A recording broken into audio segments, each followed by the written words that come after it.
Les gars, c'est chaud sur la toile, c'est vraiment gâté. Papa, ça va aller, ça va aller. Faut pas être triste. Nous sommes là, non. Nous sommes aussi tes enfants. Hein? Regardez comment le papa, regardez comment les larmes du papa là lui font mal. C'était important qu'il vienne parce que les gens ont dit qu'il envoie son fils. Non, ça, on a compris, papa. J'ai mal, regardez. Il n'envoie pas son fils. Quand JJ sort, il est avec JJ. Faut bien essayer nous, papa. Attends un peu, Samy, s'il te plaît. JJ, Dexter.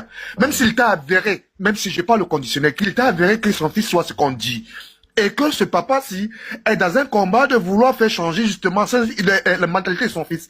Est-ce que ce n'est pas juste? Ce n'est pas équitable. Est-ce que ce n'est pas bon, de bonté de cœur, de pouvoir justement accompagner son enfant dans cette dynamique-là, de pouvoir changer? Que le faire, c'est un crime.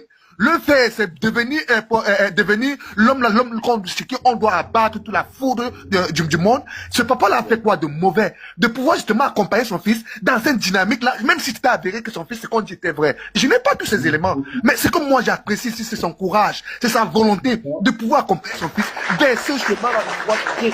Et si les gens sont en train de faire et que les gens veulent venir ici là le juger, qui sommes-nous pour pouvoir le juger? Dans nos propres vies, tous les jours. Est-ce que nous ne posons pas des actes allant dans le sens de pouvoir ici déconstruire les mœurs sociales africaines, nos valeurs? Qui sommes-nous dans nos vies privées? Qu'est-ce que nous faisons tous les jours? C'est pas nous qui passons le temps à draguer les petites filles ici de moins de 15 ans. Enregistrer la partie ici. Je lui ai dit qu'il parle avec toi parce que avec beaucoup de ce que j'ai entendu hier dans ton live, là je suis descendue.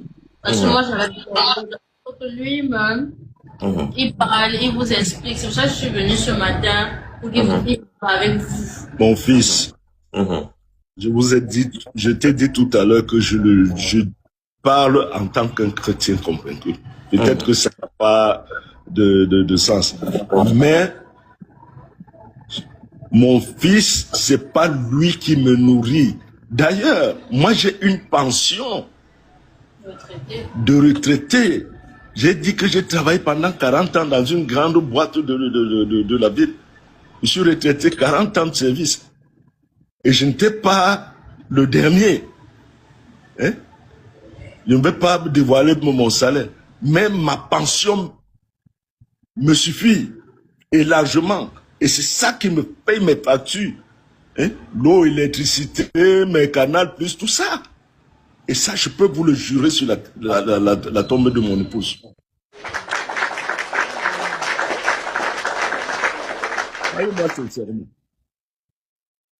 Voilà. Donc, arrêtez le sabotage. Papa le DJ a sa pension retraite. Il paye ses factures lui-même. Franchement. Et ça, c'est la faut arrêter le sabotage. Je ne fais même pas de détour. Et c'est la plus vérité que je vous jure. Bonsoir le panel. Oui, Gisèle. Ok, Gisèle, soyez bienveillante, s'il vous plaît. On vous écoute. Ok. Si je viens, c'est pour donner ma voix au papa. Parce que j'ai suivi dans les panels, beaucoup de gens sont en train de lui lyncher. On dit parfois, l'ennemi du Camerounais, c'est le Camerounais. Quand le Camerounais veut te détruire, là, il est prêt à tout. Il est prêt à tout pour t'enfoncer. Mais tout ce que je veux dire à papa, c'est quoi? Ne regarde pas ce qui se passe dans les réseaux sociaux. Mets le téléphone de côté. Mets le téléphone de côté. Ne regarde pas. On a dit quoi aujourd'hui? On écrit sur telle page quoi? On a encore dit quoi, mon fils? Il faut mettre le téléphone de côté et mettre dans votre tête que l'ennemi du Camerounais, là, c'est le Camerounais.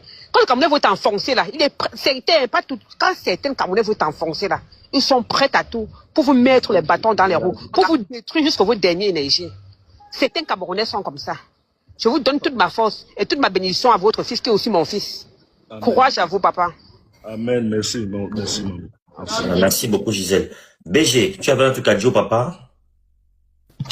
Ouais, bonjour, papa. Bonjour, papa. L'une des choses que je voulais dire ici, c'est que justement, je suis touché par le fait que vous avez essayé de prendre les défenses pour pouvoir défendre un certain nombre, la dignité et l'honneur de votre famille et celui des enfants. Parfois, moi, je connais pas tout ce qui se déroule, tout ce qui se trame, tout ce qui est tout là, et puis j'entends parler de gauche à droite.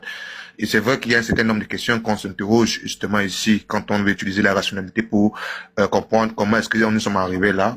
Comment est-ce que les vidéos sont arrivées là? Qu'est-ce qui a diffusé? Il s'agit ici notamment de la vie privée. Et quand il s'agit de la diffusion de la vie privée de quelqu'un ici, justement, la loi est condamnée, la loi condamne par rapport à ça. Maintenant, autrement dit, ce qui s'est déroulé derrière tout là, je n'ai pas tous les éléments, je n'ai pas tous les trucs pour pouvoir maîtriser, faire des affirmations de ce type. Moi, ce qui m'a beaucoup intéressé, c'est le fait que vous êtes monté au chrono pour défendre votre fils. Et honnêtement, ça fait chaud au cœur, ça parle, ça touche. Parce que justement, quand on sait qu'on maîtrise son fils, quand on sait qu'on maîtrise son enfant, par moment, on est souvent dépassé de voir des gens dire tout n'importe quoi sur une autre personne, ou des gens font des affirmations, nous faisant comprendre que c'est votre fils qui vous nourrit, alors que vous avez été peut-être, comme vous l'avez dit ici, un haut cadre dans une boîte privée, vous avez une pension retraite qui vous met à l'abri du besoin. L'enfant ne peut même pas vous rapporter les miettes et il est encore en train de se construire, son devenir. Et tous ces trucs, les gens n'ont même pas peut-être quel le contexte dans lequel ces vidéos sont sorties. Peut-être ces vidéos, c'est lorsqu'il était peut-être encore plus adolescent, il n'avait pas encore l'habitude. Il y a tous ces éléments qui doivent être mis en perspective pour essayer de dire, moi je ne vais pas défendre parce que moi j'ai mes opinions et j'ai mon combat personnel. Mais ce que moi je vais dire ici, c'est que justement, les gens ne doivent pas vous lyncher parce que justement, vous êtes en train de dire que vous ne méritez pas ce qui arrive là. Et comme vous êtes chrétien et vous croyez fermement, avec conviction ce que vous dites, nous vous encourageons par rapport à ça. Ne baissez pas la garde, continuez. Avec beaucoup de fierté. Ça fait couler les larmes, mais nous vous encourageons, nous vous encore merci à tous. Merci. Ok. Je ne prends que les demandes des gens qui soutiennent le papa. Et on ne veut pas les éliminer pour l'instant. Oui, on soutient vraiment le papa. Papa, Boussinet.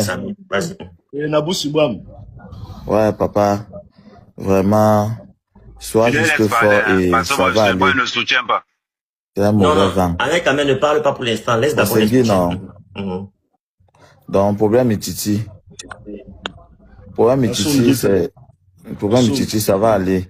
Na bele wa langwa munango la abolemba nombango. Na bele wa sunaponda. Massoum. Ok. Massoum. Oui. D'accord. Oui, parce que la connexion va déjà lâcher. Ok. Tu as compris ce que j'ai dit au père? Tu as dit quoi? Tu as dit que la connexion veut y aller lâcher au Sengi, non? Oui, la Sengi. Tu as dit que tu as tout à l'heure, je vais t'envoyer le numéro du... Oui, envoie-moi le numéro du père. Ok. Priscilla, allez-y. Beaucoup de courage, hein. Ce que les Camerounais doivent savoir, c'est que il n'y a aucune personne qui peut lyncher son enfant en public. Je dis bien aucune personne. Et l'erreur est humaine. Je ne sais pas pourquoi on s'attarde trop à ça. Qui n'a pas encore connu des trucs malsains, des trucs comme ça dans la vie? Voilà. Qui n'a pas encore connu? Mais maintenant, JJ a fait une erreur. Et s'il reconnaît son erreur, le tout c'est qu'il peut changer. C'est qu'il peut changer. On ne jette pas un enfant. On ne jette pas un enfant. Il y a d'abord une poubelle où on jette les enfants. Que les Camerounais arrêtent. Arrêtez d'être mauvais. Arrêtez d'être mauvais et laissez ce petit garçon. Laissez ce petit garçon frayer son chemin. C'est quoi avec vous? Vous faites pour vous dans le noir. Il a eu la malchance que pour lui soit connu. Oui, exactement. Arrêtez s'il vous plaît. Arrêtez d'être comme c'est d'abord mon frère Douala, je le soutiens jusqu'à la gare. Et laissez ce papa en paix. Laissez ce papa en paix. Il vous a demandé quoi? Papa, beaucoup de courage. Beaucoup de courage. Oh. C'est comme si vous n'avez même pas le cœur. Vous n'avez même pas le cœur. Où est passée l'humanité? Vous n'avez pas le cœur? Je ne sais pas. Regardez le petit garçon que vous cherchez à détruire. Vous montez les panels. Vous envoyez les vidéos par-ci, par-là. Si c'était votre petit frère, si c'était votre mari, si c'était... Est-ce que vous essayez même souvent de vous mettre à la place des gens? L'homme n'a pitié, maman. Vous êtes mauvais. Si c'était pour moi-même qui est sorti, c'est que c'est à partir à Canada. J'espère que les pleurs de ton papa en live vont t'ouvrir les yeux sur la gravité, le poids des mots que tu as utilisés pour le rabaisser. Parce qu'en vrai de vrai, le fait que tes fesses se retrouvent sur les réseaux sociaux, on s'en bat les couilles. Ce qui nous fait le plus mal, le plus choquant ici, c'est la façon dont tu as fait coucher ton père pour manger l'argent du petit frère. C'est inacceptable. Le seul conseil que je peux te donner en tant que grand frère, c'est de te coucher, comme tu t'es couché pour demander l'argent là, n'est-ce pas? Pour demander pardon à ton papa. Tu as fait en sorte qu'ils montent dans un live des personnes sans scrupules qui, à un moment donné de leur vie, même eux-mêmes ont mis leur nudité dehors pour prouver qu'ils n'étaient pas encore dingués. C'est la magie. Qui passe expliquer là-bas que ce n'est pas toi qui prends soin de lui, c'est pas toi qui lui donne un peu d'argent. En fait, c'est évident. Quand tu vois la maison qu'il a déposé, la voiture, qu'il a le portail, tout en bordure de route, tu te sens que c'est pas un papa qui n'a rien fait de sa vie. Mais toi, tu vas venir faire croire aux gens sur les réseaux sociaux que c'est un vaurien. Pourtant, c'est faux, petit frère. Tout ça pourquoi? Pour une gloire que tu dois encore travailler pour avoir. Tu as la visibilité, petit frère, on te connaît déjà. Maintenant, il faut que tu travailles ta communauté pour avoir les partenariats que tu veux. Sois juste intelligent, tu n'es pas obligé d'aller te couper pour qu'on te donne quelque chose que tu peux avoir. Le conseil que je te donne en tant que grand frère, petit frère, couche-toi, tu demandes pardon à ton père. Fais tout dans la maison là pour qu'il te pardonne. Comme tu disais que les petits déjeuners copieux, il faut faire les vrais petits déjeuners copieux pour qu'il te pardonne. Couche-toi, petit frère, c'est un vrai conseil. Et l'autre conseil que je vais te donner, hein, c'est de sortir où tu veux entrer là. Parce que j'estime que tu n'es pas encore dedans. Quand on voit les vidéos qui sortent là, on sent que tu es gêné. La vidéo où tu danses le mapouka, là, on sent que tu es gêné. C'est pas un truc que tu as l'habitude de faire. La vidéo où tu te lubrifies à l'huile rouge et puis tu écartes tes fesses là. Ça se voit que tu es gêné, petit. C'est pas un monde qui est pour toi. Tu es un petit qui est hétéro de base. Reste dans ça, petit frère. Si tu pars là-bas, c'est fini, c'est gâté. Tu vas faire des trucs inimaginables. Si tu mets à ton père dans ça là, imagine toi-même quand tu vas arriver à un certain niveau dans ce monde-là et tu vas plus pouvoir sortir de là. Tu seras encore beaucoup plus triste que ton père aujourd'hui. Donc, petit frère, ressaisis-toi. C'est un truc que tu peux encore arranger. Tu disparais des réseaux même un mois, tu reviens avec ton contenu tranquille. Les gens vont te charger en commentaire, mais ça va passer. Tu arrêtes de faire ce que tu es en train de faire là. On te voit, tu ne fais que poster, tu te postes avec ta copine, tu montres aux gens que ça ne t'atteint même pas. J'espère au moins que la réaction de ton père va t'atteindre. Ressaisis-toi, petit frère, et écoute très bien ce que je t'ai dit. Sors du milieu où tu veux entrer là. C'est pas obligé que tu brises en 2-3 ans. Ceux sur les réseaux sociaux que tu regardes là, ils ont brisé ça fait combien d'années, petit frère? Ils sont nombreux. Prenez exemple sur eux. Vous n'êtes pas obligé de sauter les étapes. Sauter les étapes là implique beaucoup de choses. Parmi ces choses-là, c'est la porte automatique qu'il y a derrière là. Si tu veux que ce soit comme le supermarché, que tout le monde peut entrer comme il entre, il n'y a pas de souci. Si tu aimes ça, vas-y. Mais si tu n'aimes pas ça, sors de là. C'est quelque chose que tu ne vas jamais aimer. Tu vas trop souffrir dans ta vie, petit frère. Et demande pardon à ton papa et à toute ta famille. Et ce que tu as fait là, c'est trop grave. Moi, je suis dessus. Je suis dessus. Regarde comment tout le monde te tourne le dos. Tout le monde te tourne le dos. Sur les réseaux, on t'insulte. Tes amis, on vient t'encourager en commentaire. Mais on va pas republier les vidéos le plus faux. On vient t'encourager ici, mais on va pas republier les vidéos des gens qui t'insultent.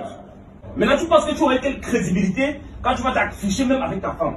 Ça va se passer comment? C'est même quelle histoire ça? C'est même quelle histoire ça, Didier? Ça c'est quoi? Ça c'est quoi?